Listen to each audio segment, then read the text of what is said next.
You're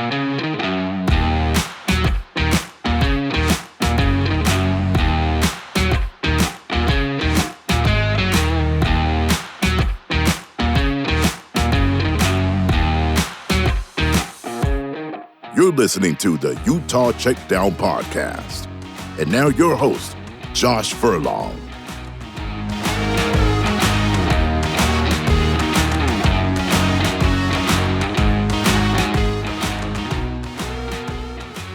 Welcome back to another edition of the Utah Checkdown podcast. I am Josh Furlong. Happy to be back with you for another day. It's the second episode of the week. We're humming along. We're back in regular form. We're doing things. It's been a crazy couple days, as it always is. It never ends, man. It's a fun grind, and it's a lot of waiting. Quite honestly, there's a lot of things you hear, and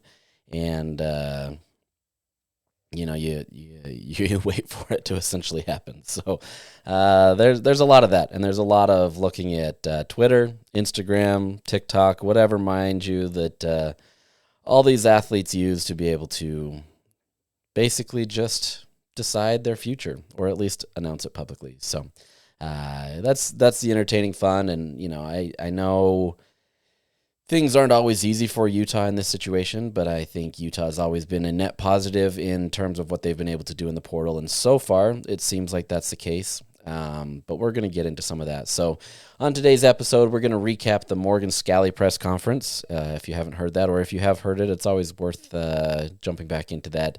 And then there may be some potential news about Devon Dampier and his future. We'll see on that one. And then we're going to do an updated look at the transfer portal and where Utah stands currently. So we're going to jump right into that. But first, let me tell you about our partners at Canyon View Credit Union. Big dreams don't just belong in your imagination. At Canyon View Credit Union, we help turn those dreams into reality.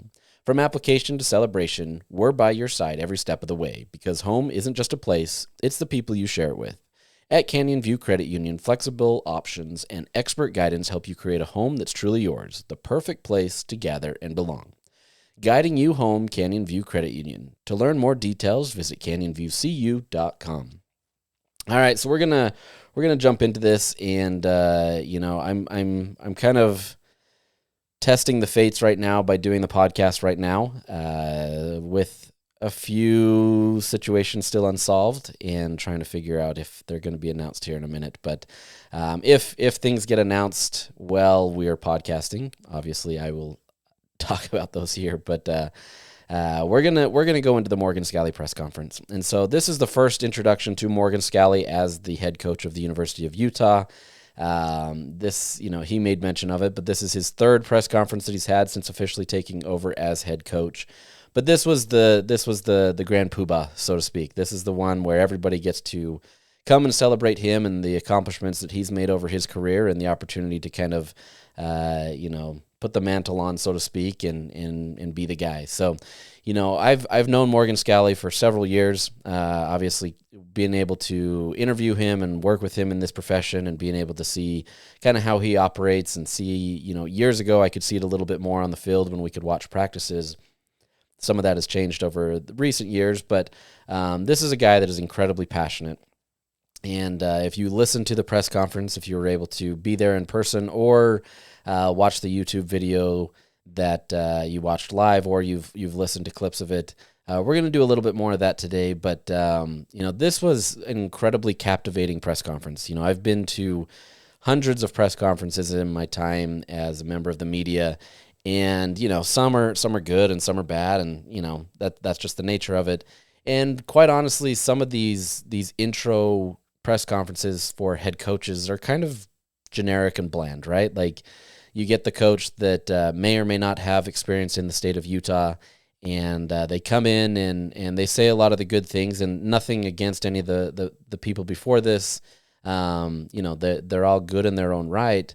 They're just kind of the formality, right? They serve as the formality to be able to kind of shift things around and say, okay, hey, we used to have a coach, and now we're going to go do it with this coach. So this one felt different. And to me, I like to, live tweet a lot of these different things, press conferences, to try to help you as the fan see what's happening, whether you're watching live on my tweets or anywhere else you may see these things. I want to make sure that I'm presenting that information as quickly as I can, and do that. And unfortunately, in this press conference, I simply didn't. And the reason for that is it was captivating. And I don't say that often in these situations. I don't get caught up in kind of who the personalities are necessarily. It's really just a job in some respects. And in this situation, it really was truly captivating. I think Morgan Scalley got up there and he was just himself. He didn't have any prepared remarks, and we're going to get into a lot of the audio of this. And so this is going to be pretty heavy of the audio from the press conference. But I want to use that to kind of paint the picture of who this guy is for anybody that may have missed it, or you just want kind of a refresh on what he talked about. But it was truly a captivating press conference. This is a guy that went up there without any notes. He didn't have any prepared statements or anything that way, and literally just preached the gospel of Utah football and his philosophies and everything that he wants to do. And everybody in attendance was just kind of captivated in what he did. And so, the phrase winning the press conference gets thrown around a lot in my profession. And, people can say the right things and do the right things and rally the troops, so to speak. But man, this one was different. I think you come away from the press conference truly understanding why everybody had faith in Morgan Scalley, why Kyle Whittingham had faith in Morgan Scalley, why the administration had faith in him, and why they were willing to put the head coach and waiting tag on him, knowing that, it could be a few years, it could be forever, whatever that may be, but they wanted to invest in the future of Morgan Scalley. And look, there's still so much to do, for Scalley to be able to really show that he's the guy to be able to lead Utah. But I think you got a great view of what sometimes we see in the media and what the players and others see in Scalley and who he is as a person. He is his genuine self. He's not putting out a show for anybody. He got emotional, and we're going to hear that shortly. He was passionate. He delivered a speech like a preacher. He was everything that, you needed to hear to have faith in a head coach of arguably the biggest program in the state. And so I think that is an interesting situation for Scalley. Obviously, he's a Utah man. This is a guy that has given his blood, sweat, tears to the program from the earliest of ages, and it honestly is a dream come true for Scalley. So really cool opportunity for him. I think there's a lot that can be made from this, and we'll continue to dissect a lot of these things as the weeks go on, and we continue to see who he brings in on his staff and who he fills that room with, and then the players that he brings in and keeps and all that kind of stuff. So let's just jump right into this. We're going to start with just his intro statement. He gets up to the microphone and really just kind of presents himself immediately in who he is. And my best recruiting job is sitting right here.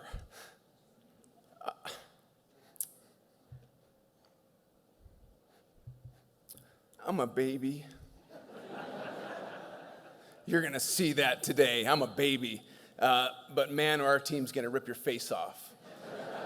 Okay?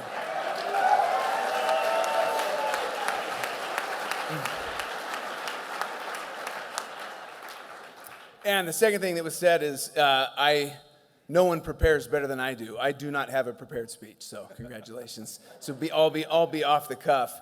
I am grateful to my Savior, Jesus Christ, not ashamed to say that, who sacrificed for me, has led me in this direction. Didn't know that I really wanted to get into coaching, and so I've led my life based on a belief that He will lead me, He will guide me. And based on the Spirit, it has brought me to this place where I can give and serve and love. So grateful for this opportunity. My name is Ford Morgan Scalley. Some of you don't know my first name's Ford.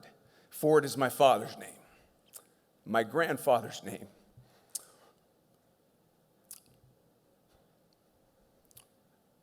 And I always wanted to play here because of my dad. Grew up, he played for Ray Nagel. You know, I was born in the Wayne Howard years, and Chuck Stobart after that, who I didn't really know I was too young, but once Fossil hit the ground, that's when I was coming to games, and I was running the tunnels, and I had my Little League jersey on so I could get in for free, okay? And I'm one of you. All of you that are sitting in here that went through the same thing, I'm a fan. I'm a Ute. Have been, forever will be. And when that time comes and I'm done, okay, someone else will step up. I understand that, okay? It's not about me. It's not about one person. It never will be, okay? It is about these guys. It is about the players, okay? And players win championships. Teams win championships, not individuals. So while my name is going to be out there, and this is history, and I get it, and I love it, it's all about the guys that I grew up watching, okay? And my dad is number one in getting me here. Bud, I love you.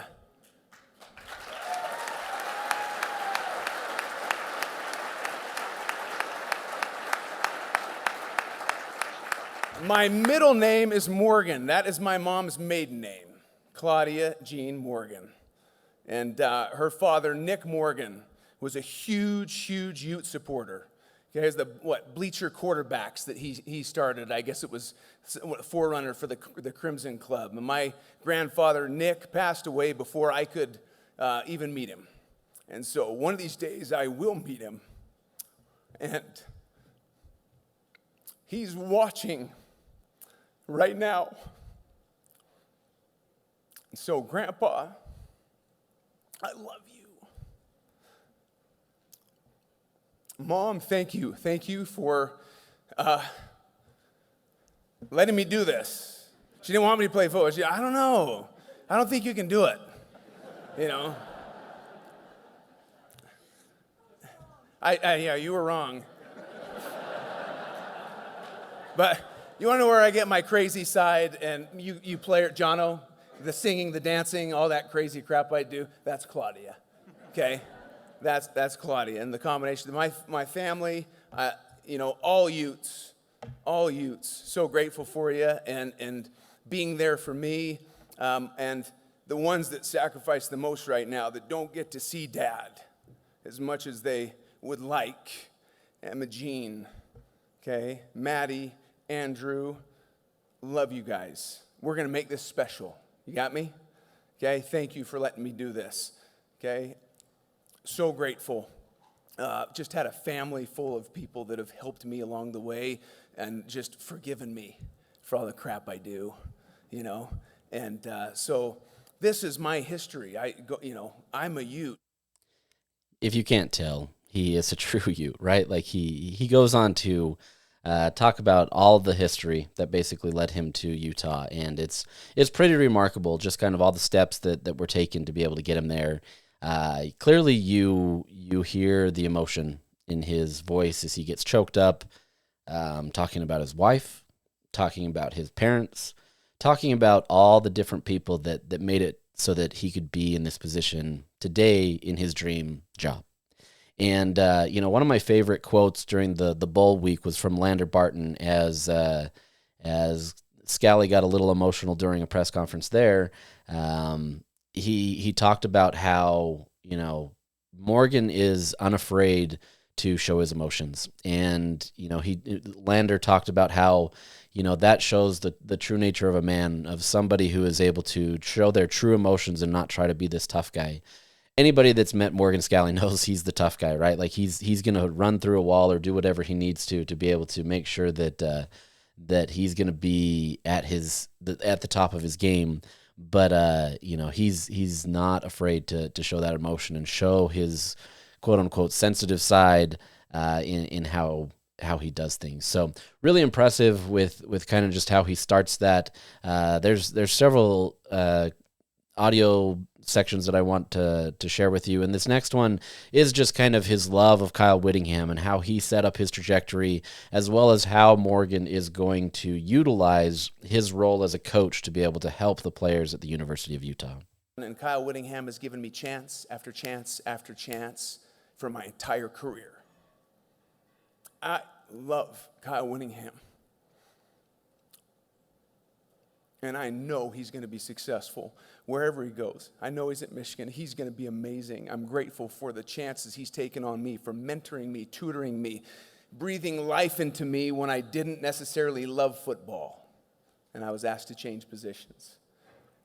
So I've had great coaches that have helped me understand the beauty of this game. I don't believe at the end of my life God is going to ask me, Morgan, why didn't you score more touchdowns? Why didn't you win more games? He will ask me, how did you serve? How did you give? Did you love? Did you honor your wife and your family? Did you take care of them? Right? And so in the grand scheme of things, this game is very insignificant, but at the end of the day, it is a very significant school in what it has taught me about life and what it takes to be successful in life. There are many titles that you men will hold, and I know you know this by heart, don't you, Rabbit? Okay? And the number one title you will hold will never have anything to do with football. That title is father. And the goal here is to create great ones. We will teach them skill sets and mindsets in this game. And if the only skill sets we teach are how to become a better football player, we are failing them. Because at some point, no one cares about your 40 time. No one cares about how high you can jump. That skill set runs out. There are so many more things that we teach you guys, right, about what it takes to be successful in life that go beyond the game, the transferable. That's why I coach. Yes, I'm competitive. Yes, I want to win every game by 50. Yes, we're going to teach and we're going to scheme and we're going to be the most innovative and on the edge, on the cutting edge of being the best, okay? But we want you to become great men, great fathers. Don't we, Nate? My man. I love the competitive nature that he has there, where he talks about, I want to win every game by 50, but I also want to create great men. And you hear this a lot from various coaches out there on wanting to be able to create great individuals. And look, like, he's not unique in that situation, right? Like, many coaches do and back up what they say in that situation. But I think at Utah's done a really good job of being able to create a culture that does bring the wholesale efforts to these young men who are still in the early stages of their life trying to figure out who they are. Football is a big definer of their life, and obviously this is what brings them all together. But I think you truly are going to see Scalley try to take this to a different level. Now, most people aren't probably going to see those behind the scene things, right? Most people aren't going to see how he's actually able to develop, these individuals. But I think, this is a guy that is intent on truly living it up that way and making sure that these athletes are the best they are on the field, but that they are also, great individuals in society, and that beyond the game of football, they will continue to be contributing members of society in a way that is meaningful and not just, former has-beens who kind of get caught up in life, right? Like, that happens to everybody to some extent, but it's trying to find contributing members of society that are going to be great. So with that, he also talks about his vision for the university, and he's not afraid to say it, right? It's really easy to kind of be in the position that Utah is, where they're not a blue blood, right? They're not necessarily contending for a national championship every year. But at the same time, Scalley is putting that on out there, right? And it's tough to obtain, right? There's very few programs outside of a select few that are winning the national championship every year. And I think in the nature of NIL and the transfer portal and all that, that's even things out a little bit. You're seeing that in the college football playoffs this year, where you're not getting the traditional blue bloods in there, and you're seeing a little bit different of different teams that are in there: Indiana, Ole Miss, Oregon. I'm blanking on the last, and I apologize to whoever that is, and I don't know why Miami. I don't know why it wasn't coming to me. But you're getting a lot of these programs that are now can be a fixture of this, and if Utah can build that, especially under Morgan Scalley, all the more power to him and what he's able to do. So let's go to that part of him and kind of his projections for the Utes. Grateful for Derek Odom, our new safeties coach. Had Derek not left the program, I would not be here, because I took over for the safety spot. And my wife was like, "You've got your business degree, okay, figure it out." And so anyway, great. Thank you, Derek, for leaving. That's why I'm bringing you back, my man. You're a stud. And then the transition into the Pac-12, and it just has gotten better and better and better. And the goal now is playing in January and getting the national championship. And I'm not ashamed to say that. We can do it here at the University of Utah.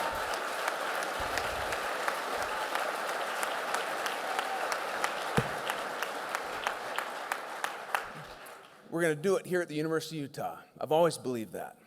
Don't know that I wanted to be a coach, but again, the more I saw the beauty of what is taught in this game, the more I wanted to become a coach. And I love to teach. These guys know this. Sometimes I talk too much, which is what you're getting right now. But I hope that everyone understands what it's going to take to get there. It's going to take all of us, okay, and then some. Grateful for young men that buy in, that want to be a part of a legacy, right? That want to do this and do it the right way. We are going to be smash mouth. We're going to score, and we're going to play great defense. And I can't wait to get this thing going. I've already done a press conference, by the way. I don't know. This is like number 2. I feel like Costanza, we went 1-0. It's like, should I just go out like on top? George Costanza, that whole thing. But anyway, to the donors, to the boosters, the people that have believed in me, Spence Eccles, man, thank you for your belief in me. The Board of Regents, thank you for your belief in me. And I'm going to pour everything I have into this program and make you proud. Okay? To President Randall, to Mark Harlan, to Jeff Rudy, you guys that have been side by side, helped me along this transition. Let's go do this. Let's go do it. Thank you so much. Go Utes. He clearly has a vision for what he wants for Utah. And will Utah get a national championship? Who knows? I mean, that remains to be seen. But I think, he's not afraid to throw that out there, knowing that this is the goal of every college football program. Obviously, some are going to be closer to that than others. But I think this is the direction that Scalley is going to be pushing. He's not content on just leaving Utah, a little bit better than what he got it or inherited is. He wants to be able to take it to the next level, go to the playoffs, win in the playoffs, and go win a national championship. But like you said, that's going to take the effort from everybody, and it's not him. In one of his previous remarks, right? Like he says that this is above him. It's not him. It's about the players and everything else. So really, really fascinating kind of his mentality there. Look, once again, not necessarily out of the unusual, I guess I'd say, but I think it's a clear difference from the way Kyle spoke, right? Kyle was very reserved in how he approached these things, right? He always liked to be the underdog and kind of pull people up from their bootstraps and kind of be the team that nobody expected. And sure, that shifted a little bit in the latter years where Utah was in contention and they were on the fringe of playoffs in 2019, and they were at least in contention this year for a Big 12 title. There were those kind of conversations, but it was still kind of a hushed tone situation with Utah in that regard. And so Scalley is 100% putting this out there that this is what his goal is. And I don't think he's using that as a way to kind of handicap himself and say, if I don't get there, judge me that way. I think it's just truly just his desire, right? That's the desire of everybody. And I think you're going to see him making strategic moves to be able to try to get there. But along the way, I asked him a question about his legacy. What does he want to leave here at Utah? Obviously knowing this is the beginning of his career here in terms of a head coaching career. But his answer was interesting to me, but not all that surprising either. What do I want my legacy to be remembered as? I don't think that I think in those terms. I just, one day at a time and give everything I have. And at the end of the day, it's good enough or it's not good enough. And the results will speak for themselves. Abraham Lincoln said, I do the best I can, the best I know how, and I mean to keep doing so until the end. If the end brings me out all right, what is said against me will amount to nothing. And so that's pour everything into it. I love that he's casually just dropping this long quote from Abraham Lincoln. This is a guy that has studied a ton, right? He's very well immersed in leadership. as well as play calling and everything else. And so, he's going to live that one day at a time, right? Obviously, he has goals, he has visions, and he has situations of where he wants to be, like I said with that national championship talk. But this is a guy that genuinely isn't caught up in trying to do things for himself. He obviously recognizes he's in a great position, and as a dream job, this is something that he wants to leave great, right? You don't want to be the guy that comes in and screws it up. But at the same time, I think this is somebody that truly is just living in the moment and working his butt off to be able to make sure that Utah can be where it needs to be. So shifting things a little bit now to kind of what his offensive style or identity is. He's obviously been much more involved on the defensive side of the ball over his coaching tenure. He talked about growing up that he was a running back and wanted to be a running back in college, following his dad's footsteps, but got moved over to safety, right? And this is a situation where he now gets to kind of come back to the offensive side of the ball a little bit and kind of be involved in that conversation. So this is his direction and what he sees for the offensive identity for Utah. Well, I want, number one is physicality. You win championships with offensive and defensive line, period, end of story. Particularly in a game that's changing and where you're not practicing as physical because the numbers are shrinking. You'll always have to be physical. So establishing the offensive and defensive line. I also believe that you have to be innovative. You have to be creative. When Kyle came to me last year and said, I want you to look at the coordinators that we're interviewing, we looked at about 6-7 different coordinators, and I came to Jason Beck's offense and saw the formations in the boundary, the shifts, the motions, the stuff that causes defensive coaches ulcers. And how are we gonna match that? How are we gonna do this? Okay, and so the same process with Kevin, and you take a look at that film and you're like, my gosh, okay, yeah, it makes you smile. At least makes me smile, right? And then everyone else will understand the why. But so excited. You have to be physical, and then you have to be innovative. You have to always be on the cutting edge, always be a student, never think you have the answers. So anyway, hopefully that answers that. That's a really different type of answer than what we've heard over the last 20-ish years under Kyle Whittingham, outside of the physicality side, right? Like, Kyle obviously loved to win in the trenches, and he understood that it took a lot of the physicality there to be able to set yourself up for success. But there's a drastic style difference there where Morgan is obviously trying to embrace more of the modern techniques and saying, like, you've got to be innovative, but it's more being adaptable to whatever is going on in college football, whatever is going on with your roster. And so I think it's going to be really fascinating to see how this evolves, right? You're bringing in a play caller who has a very similar playbook and style and structure that what Jason Beck did, which was a much more free-flowing offense and was adaptable to the personnel that he had.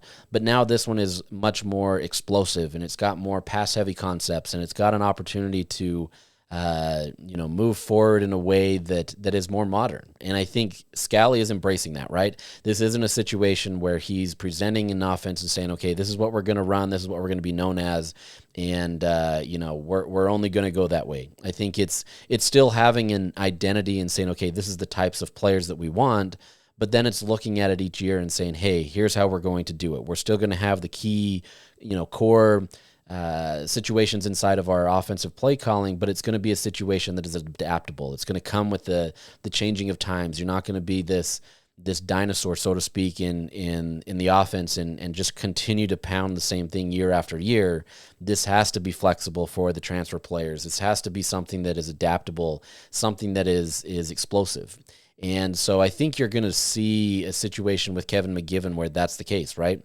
You have a very similar offense that was effective this year, and obviously the offensive line showed that being physical, being able to hold up that line of scrimmage, allowing Devon Dampier, who's a dual-threat athlete who can make explosive plays, or Bird Ficklin or whomever else he got back there, that allowed Utah to be able to have the success that they had. And if you can continue to embrace that this year, and you can continue to add more depth to that, meaning through the air and trying to find more explosive plays, Utah becomes a much more unstoppable offense. And sure, you're going to be replacing your, first round tackles, and that's going to be a challenge, and that's something that Utah has to evolve with. But it's now embracing it in a way that is going to be able to, so to speak, lift the, raise the bar, so to speak, and help everything that way. So the next portion of audio is just talking about kind of the culture and the transfer portal and kind of how he's managing this. This is a 2-part question that he was answered. So I spliced it up to avoid, to kind of shorten it up a little bit. But he goes into it in kind of how he wants to operate with the culture and the identity and what he's looking for. Okay, so I've always been about creating culture. Culture is what you believe, it's how you behave, and it's the experience that's delivered by that behavior. The experience has to be awesome, Dan. If the experience is not awesome, if they don't believe in the culture and they don't see the fruits and the benefit of the culture, they'll leave. So you have to create a culture that's strong enough that maybe a higher dollar figure, doesn't sway. No, I'm happy with where I'm making enough money, and I love how I'm being developed, loved how I'm being taught. I know we're sitting here at the highest level. I can get to the highest level. I mean, Spencer Fano going to be first tackle taken in the NFL draft, right? We've had first-round draft picks. We're in a great spot, right? And so you have to have a great culture. Then you have to have great support, which we have. Come on any given Saturday to Rice-Eccles Stadium, I think you'll see we got really, really good support. So the biggest thing to me is establishing a culture that people experience, right? Through their behavior, they experience greatness, and they don't ever want to leave it because they know they're getting the best. Okay, so you're always recruiting your own guys. They need to know that they're loved. They need to know that they're appreciated, right? Coach's job is to provide clarity, accountability, and support. And as long as you're giving them constant feedback, right? As long as you're continuing to tell them, hey, here's where we need to be, we're going to help you get there, that constant feedback is huge, right? You don't get many surprises with that. And change can be difficult for a lot of people. People leave an organization and there's doubt, there's fear, there's questions. How's it going to be? How's it going to go? What's going to happen, right? Fear has a significant psychological impact on the mind. To the fearful, it's threatening because it means that things may get worse. To the hopeful, it's encouraging because things may get better. And to the confident, it's inspiring because the challenge exists to make it better. I'm confident and excited for the future. I think what you're seeing with Scalley is he's already put out his culture, right? Players are seeing what his culture is going to be, the type of personalities that he's going to be, and he's really showed them their value. I think when Kyle Whittingham took the head coaching job at Michigan, there was a lot of doom and gloom over this program of what it's going to be. Obviously, there was a lot of coaches that were taken. There was an expectation that there was going to be several players that followed their head coach into the portal, whether they went to Michigan or not. That opened up the door, right? And that's the same with any head coach that leaves, assuming that head coach was somebody that they that players wanted to follow. You see that with Iowa State this year, where many of those same players that were at Iowa State are now going to be at Penn State. You get coaches that bring players along that they believe in that culture. But you're seeing that already with Scalley, where he's been able to get a lot of players to commit to Utah, right? We're seeing a lot of these players re-sign with Utah, and it's kind of a funny world that we're living in where we have to quote unquote re-sign with a team and announce that and everything. But in this day and age, that's just where we are, right? Until there's long-term contracts or things that change, these players have to find that their faith and identity here at Utah. And for his part, Scalley has done a really good job of being able to keep a majority of that roster intact, especially the key players. There's players that are leaving. There's players that can potentially get a better opportunity in their view, and that's going to be the case. But this is a situation where he's shown his culture, and he's shown what he wants to do for these players, and it's being upfront and honest with them and not hiding truths from them, and being able to give them everything up front, telling them, hey, we see a future for you, or no, you probably have a better opportunity going elsewhere.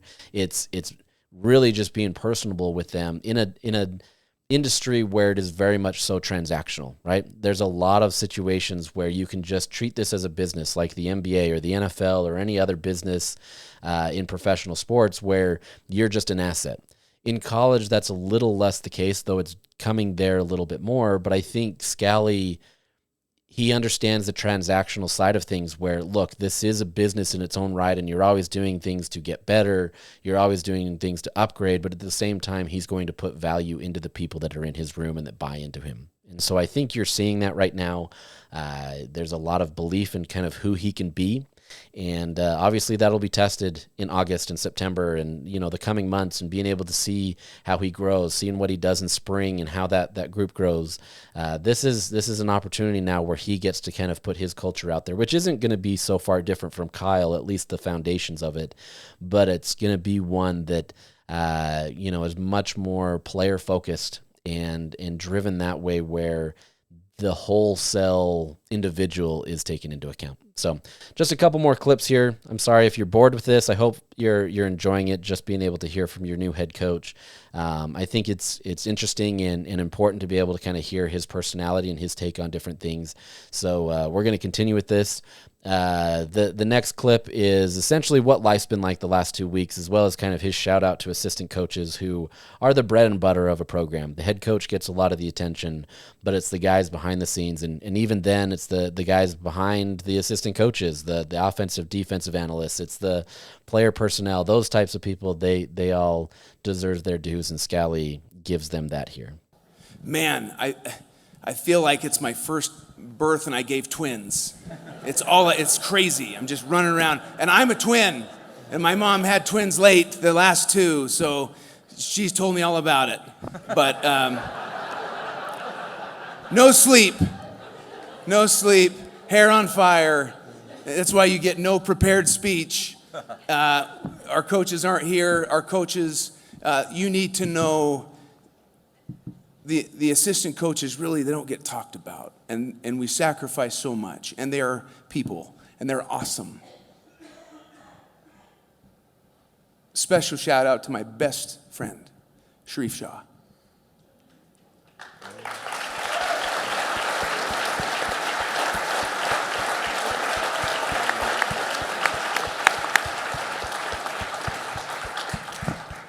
My man.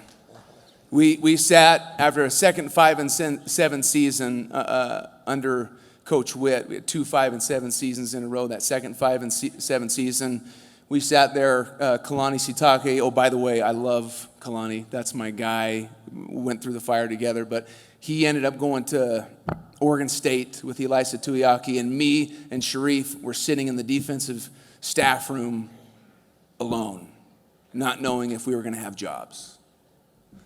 And I looked at him and I said, okay, let's just put the film on, go to work. And thank heavens we kept our jobs and we kept trucking, and here we are, brother. Love you. I love that he gave a special shout out to Sharif Shah. Obviously, he's a guy that has been through the thick and thin with Morgan Scalley. The two have come together. They've done a phenomenal job of building things together, but these two are legitimately true best friends. And so the fact that he was able to kind of shout him out and show the love that he has for him, it means something, right? This is a tough profession, and similarly, this is transactional. And fortunately for Utah, they've been able to keep a core of the coaching staff together, and those two have been through it all. And so, really cool opportunity to see there and kind of have somebody by your side who is going to be there to support you. Scalley made Shah the associate head coach, and then he made Marco Atuaya the assistant head coach, just kind of showing the love that he has for two guys that bring a lot of energy and personality to the program, which you're going to see kind of emblematic of who Scalley is. So Let's move on real quick. Last thing from Scalley is just kind of his conversation about the future, and for those that may be fearing what is coming. Yeah, I think, at least from the defensive perspective, they've kind of known me, obviously Colton Swan, an unbelievable coach and teacher. So the continuity is a little bit more there, less change there. But when you see change on the offense, I think the biggest thing is where were we last year? We were without an offensive coordinator. We were without a quarterback. You had guys transferring on the defensive side of the ball that were key components to our defense. And you had fear. You had questions. And so how many tackles did Jonah Lea'ea make 2 years ago? And look what he did this year, right? How many sacks did John Henry have 2 years ago versus this year? How many catches did Ryan Davis have? Touchdown passes did Devon Dampier throw? You have to trust the process that we're going to continue to reload and that we're continuing to get the right people in here. And to those who are fearful and want to leave, that's okay, because we will bring the ones that want to be here.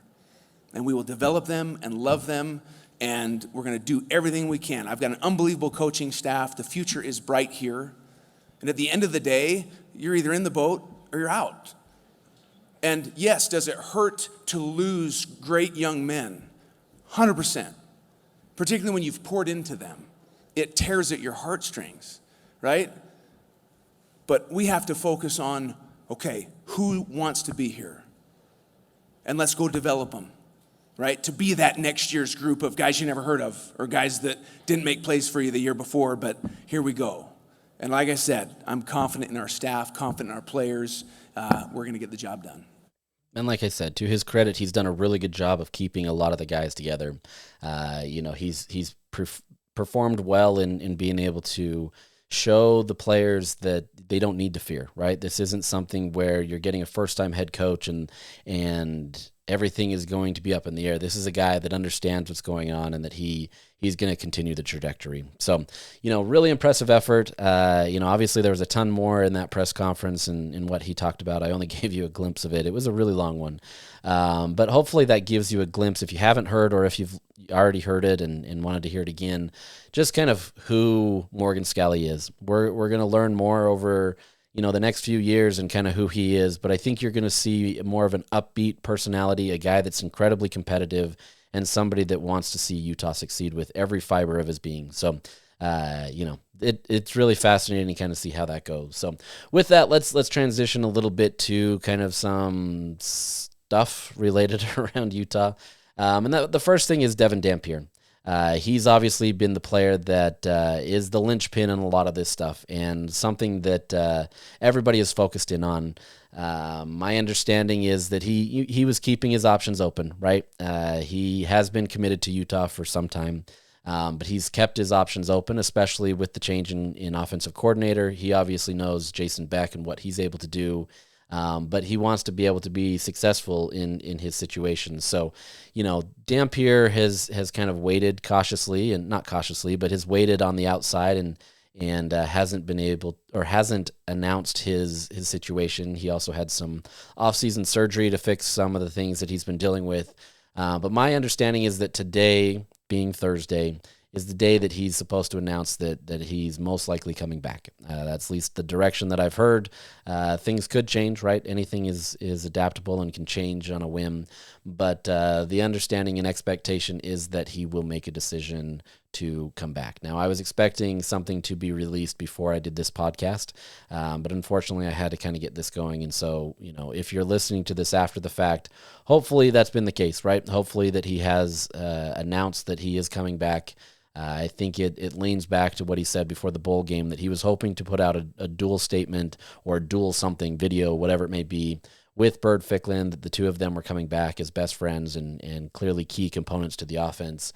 And so hopefully we get to see that here soon. But as it sounds, Devon Dampier will be coming back to Utah and will be a major asset to this program, who now has an opportunity to kind of take that next step with him. So until anything's official, that's all I'm going to really say right there. But I think that's the direction it's trending. And like I said, that's not 100% guarantee, though I would lean more that direction.